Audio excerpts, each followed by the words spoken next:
صاحب اسلام میں بیوی کے حقوق کیا ہیں؟ برائے مہربانی مختصر وضاحت کریں۔ پہلا حق یہ ہے کہ اس کو کے لیے مناسب گھر کا انتظام کرے۔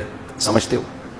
جس طرح کا گھر اس نے اپنے خاندان میں دیکھا ہے، آپ کی آمدن بھی دیکھی جائے گی اور اس کا خاندان بھی دیکھا جائے گا، تو اس کے حساب سے مناسب سا اس کو گھر دیا جائے، گیس بجلی کا بل دیا جائے۔ اگر وہ ایسے خاندان میں ہے کہ ان خاندان میں ایئر کنڈیشن کے بغیر رہنے کا رواج نہیں ہے، تو آپ کو ایئر کنڈیشن کا انتظام بھی بولتے کیوں نہیں کرنا پڑے گا، کیونکہ قرآن کہہ رہا ہے عاشروہن بالمعروف، تو ہر ایک کا عرف دوسرے سے مختلف۔ اگر وہ ایسے خاندان سے تھی کہ ان کے ہاں ایئر کنڈیشن کے بغیر لڑکیاں گھروں میں گزارا نہیں کرتی تھیں، ایسے خاندان سے آئی ہے، تو گھر میں آپ کو پراپر اے سی کا انتظام بھی بولو نا کر کے دینا پڑے گا۔ اگر وہ ایسے خاندان سے آئی ہے کہ جس خاندان میں لڑکیاں گھروں کے کام خود نہیں کرتی بلکہ نوکر رکھے ہوئے ہوتے ہیں، بعض بڑے مالدار لوگ ہوتے ہیں ان کے ہاں لڑکیوں کا کام سوائے میک اپ اور بیوٹی پارلر کے کچھ بھی نہیں ہوتا، وہاں سارے کام کس نے سنبھالے ہوئے ہوتے ہیں؟ خادموں نے، نوکروں نے، اتنے اونچے خاندان ہیں۔ تو پھر آپ کو اس کے لیے ملازم کا انتظام بھی، آپ اپنے حقوق، اپنی منہ سے آواز نہیں نکل رہی، شادیوں پہ بیان کرتا ہے سارے نعرے لگا۔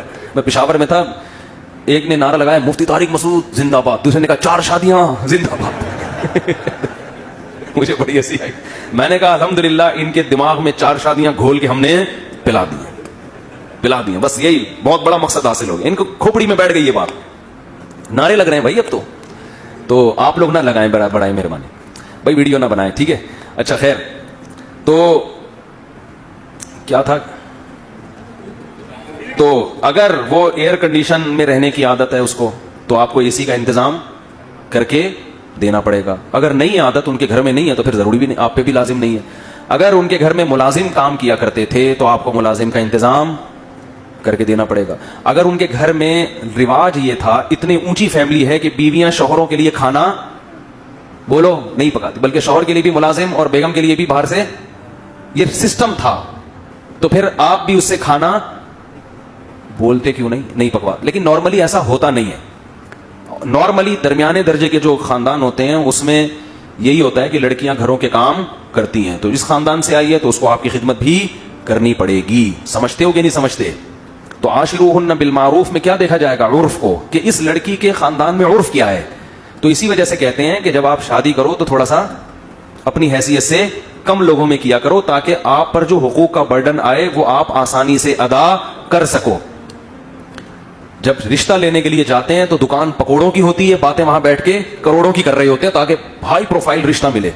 یہ نہیں پتا ہوتا کہ اس کو افورڈ کرنا غریب آدمی کا کام نہیں ہے۔ تو جتنی چادر ہے نا اتنی چادر دیکھ کے پاؤں پھیلاؤ۔ سمجھتے ہو کہ نہیں سمجھتے؟ تو خلاصہ یہ کہ اس کو گھر پرووائڈ کرنا، گیس بجلی کا بل دینا، یہ کس کی ذمہ داری ہے؟ آپ کی۔ اگر آپ نے اس کو الگ کمرہ دیا، پھر بھی ساس اور نند کی بے جا مداخلت ہے۔ ایک مداخلت بے جا نہیں ہوتی، جائز مداخلت ہوتی ہے، ایک ہے بے جا۔ بے جا کا کیا مطلب ہے؟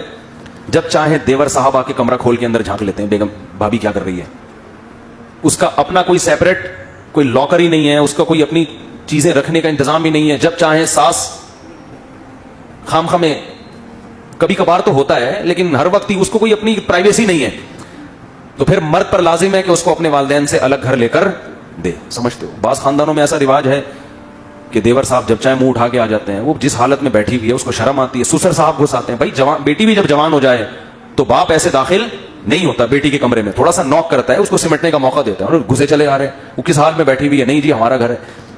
اس قسم کی انٹرفیئرنس اگر ہو رہی ہو تو یہ عورت پہ ظلم ہے۔ سمجھتے ہو؟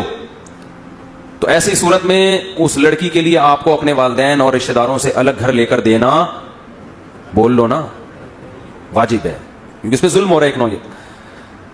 اور اگر اس طرح کا نہیں ہے حساب کتاب، نارمل جیسے سب گھر رہتے ہیں، تو پھر الگ کمرہ اور سیپریٹ اس کو جو اٹیچ باتھ روم جو ہمارے یہاں ہوتا ہے اتنا پھر کافی ہے۔ لیکن اگر ظلم ہو رہا ہے اس کے اوپر دیوروں کی طرف سے، اس سے کام اتنا نہ لیا جائے جو اس کی حیثیت سے زیادہ ہو۔ بعض خاندانوں میں دیکھا ہے کہ 5 دیور ہیں، سب کے کپڑے دھونا ایک اکلوتی بھابی کے ذمے، سب کا کھانا پکانا اس اکلوتی۔ دیہاتوں میں، گاؤں دیہاتوں میں بہت ہوتا ہے یہ، تو یہ بھی ظلم ہے۔ سمجھتے ہو کہ نہیں سمجھتے ہو؟ ایک عورت پہ ایک آدمی نے کہا میری بیوی 18 روٹیاں پکاتی ہے، ابا کے لیے، اماں کے لیے، بھائیوں کے لیے، بہنوں کے لیے، پھر اس کے بعد پھر دکان کے ملازمین کے لیے بھی۔ یار یہ تو ظلم ہے نا یار، اس ملازمین کے کام اس بیچاری سے کیوں لے رہے ہو آپ؟ تو یہ ہے نان نفقہ۔ دوسری بات یہ کہ اس کو ٹارچر نہ کرے ذہنی، ذہنی ٹارچر کا مطلب یہ ہوتا ہے بات تمیز سے کرے. گھر میں جب داخل ہو تو حضرت عائشہ فرماتی ہیں ہمارے نبی مسکراتے چہرے کے ساتھ داخل ہوتے تھے. آج بہت سے میاں جب گھر میں داخل ہوتے ہیں تو ایسا لگتا ہے چنگیز خان نے بغداد پہ حملہ کر دیا ہے. چنگیز خان نے کیا کر دیا ہے؟ بغداد پہ حملہ کر دیا, اور بغداد کی اینٹ سے اینٹ بجا دی, خلافت کا خاتمہ کر دیا اسے. تو جب آپ گھر میں آئیں تو کیسے؟ اور عورت کی بھی ذمہ داری ہے, جب یہ میاں آ کے مسکراہٹ دیے تو آپ نے بھی آگے سے مسکراہٹ کا جواب مسکراہٹ سے دینا ہے. وہ بھی جلی اور ٹھنی بیٹھی بھی ہوتی ہے, یہ کوئی ٹائم ہے آنے کا؟ وہ یہیں سے پڑھنا شروع ہو جاتا ہے. تو محبت کا کبھی کبھار اس سے اظہار کرے. ہمارے نبی امی عائشہ جہاں سے پانی پیا کرتی تھیں گلاس میں برتن میں, ہمارے نبی بھی وہیں سے منہ لگا کے پانی پیتے تھے. سمجھتے ہو؟ اور تھوڑی بہت اس کی خامیوں کو مرد کیا کرے؟ برداشت, کیونکہ نبی کی صحیح حدیث ہے کہ عورت پوری سیدھی نہیں ہو سکتی. اس کی خامیوں کو برداشت کرو گے تو گھر چلے گا. برداشت کی پالیسی ختم ہو گئی تو عورت 100% صحیح نہیں ہوگی بلکہ گھر ٹوٹ جائے گا. سمجھتے ہو بات کو؟ تو کیا کرنا ہے؟ ایک حد ہے, ایسا نہیں کہ وہ بیچ کے کھا گئی آپ کو, بینک میں رکھوا دیا کہ یہ قسطوں پہ گاڑی چاہیے, رہن کے طور پر میرا میاں رکھا ہوا ہے آپ نے. ٹھیک ہے نا؟ تو یہ پراپر, یعنی کبھی کبھار محبت کا اظہار کرے, اس سے تمیز سے بات کرے. گھر میں گدھوں کی طرح چیخے بولتے کیوں نہیں. ایک آخری بات میں اہم کر دوں, اگر اس میں کوئی عیب ہے تنزیہ لہجے میں اس کی اصلاح نہ کرے. یہ بہت بڑا فالٹ ہے آج کل مارکیٹ میں.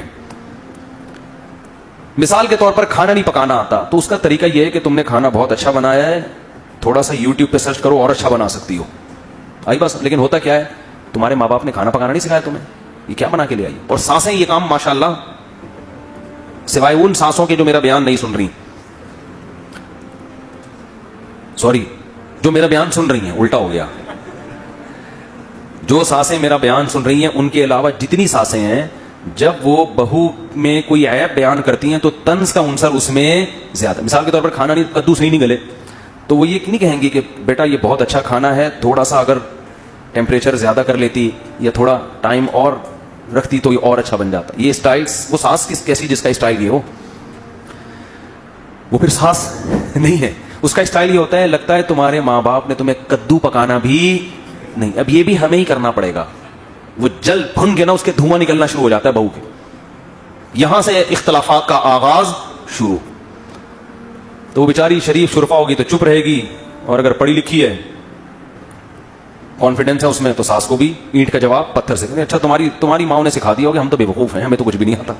یہی ہے, ہاں تمہاری ماں نے تمہیں بہت کچھ سکھایا, ہم تو کیا ہیں, بیوقوف ہیں. یہ پھر اٹھا کے پلیٹ پھینکے گی, خود ہی پکاؤ, آئندہ میں نہیں پکا رہی, جاؤ. وہ جو مکھنچو ہے نا, جس نے میرے بیان سن کے شادی کی تھی, جب وہ شام کو گھر میں آئے گا تو کدو تو ویسے ہی نہیں گلے, وہ کھانا بھول جائے گا. پھر اماں سے پوچھے گا, ماں بتائے گی یہ اس نے مجھے بدتمیزی کی, مجھے میری ماں کا تانا دیا ہے. اول ایک تو غلطی کی, کدو نہیں صحیح پکائے, گلائے نہیں, اوپر سے سوری کرنے کے بجائے کیا کر رہی ہے, پلیٹیں اٹھا کے پھینک رہی ہے. وہ غیرت میں آئے گا, میری ماں جس نے مجھے جنا, جس نے مجھے دودھ پلایا ہے, جس کے مجھ پر احسانات, اور یہ آج جمعہ 8 دن نہیں ہوئی, یہ چاہتی ہے کہ میری ماں سے بدسلوکی کرے. یہ پہلے ہی چنگیز خان بن کے آیا تھا, اب یہ ہلاکو خان کو بھی ساتھ لے کے بیوی کے کمرے پہ اٹیک کرے گا. یہ کیا پڑا ہوا ہے دیواروں کے اوپر, یہ کیا ہے, یہ تماشا بنایا ہوا ہے. وہ یہ دیکھے گی کہ ایک تو میری ساس نے پہلے طنز کیا, اوپر سے میرے شوہر کو بھی میرے خلاف ورغلا رہی ہے. تو وہ دلائل کی دنیا میں جواب نہیں دے گی, وہ اپنی ساس کی کیا ہو جائے گی, دشمن. ابھی اس نے کدو کی پلیٹ پھینکی تھی, پورا پریشر کوکر اٹھا کے شوہر کے سر پہ جا کے پھوڑ دے گی. پھر شوہر مجھ سے پوچھے گا یہ کیا ہو رہا ہے مفتی صاحب, گھریلو مسائل حل نہیں ہو رہے. تو میں اس سے کہوں گا, میں نے کہا تھا کہ جب شادی کرو تو گھر میں ہیلمٹ پہن کے جاؤ. میں پہلے ہی کہہ چکا ہوں کہ گھر میں کیا پہن کے جایا کرو, ہیلمٹ. یہ تمہارا قصور ہے, تمہارا جو سر پریشر کوکر سے پھٹا ہے اس کی وجہ کیا ہے, تمہارے پاس اچھی کمپنی کا ہیلمٹ نہیں ہے. اب کسی کا باپ بھی خدا کی قسم بیٹھ کے حل نہیں کر سکتا کہ اس میں غلطی میری ماں کی تھی یا میری بیوی کی. خدا نے آج تک ایسا کوئی مخلوق پیدا, کیونکہ ادھر سے اس کی سنو گے, اس کی سنو گے, آپ کو پتہ ہی نہیں چلے گا پہل کس نے کی ہے. چڑ پڑ ادھر سے, یہ ادھر سے, پھر گالیاں مجھے دیتے ہیں کہ یار انہوں نے ترغیب دی تھی, یہ ہمارے گھر میں ہو رہا ہے. تو جب طنزیہ کلام شروع ہوتا ہے نا, طنز, تو معاشرے میں اصلاح بولو نہیں. اور ساسوں کی حالت دیکھو, ان کو چاہیے ماڈرن لڑکیاں پڑھی لکھی, اور گھر کے کام ان